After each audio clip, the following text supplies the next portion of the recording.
नमस्कार मित्रांनो, यशवंतराव चव्हाण महाराष्ट्र मुक्त विद्यापीठ नाशिकमध्ये डायरेक्ट सेकंड इयर बी एला सुद्धा तुम्ही ॲडमिशन घेऊ शकता। त्याच्याकरता वेगळी फीस लागते, रेग्युलर सेकंड इयर बी एपेक्षा त्याला आगाऊ फीस लागते। मग त्याला पात्रता काय आहे सेकंड इयर बी एला ॲडमिशन घेण्यासाठी?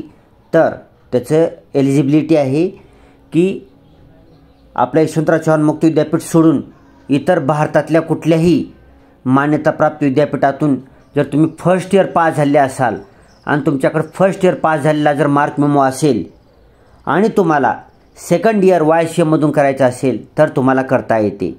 मग सेकंड इयरला फीस किती असणार आहे तुम्हाला? तर 5568 रुपये फीस असणार आहे। तुम्ही तेवढी फीस भरून तुम्ही डायरेक्ट सेकंड इयरला ॲडमिशन घेऊ शकता आणि पुन्हा त्या पुढच्या वर्षी थर्ड इयर सुद्धा करू शकता। Thanks for watching.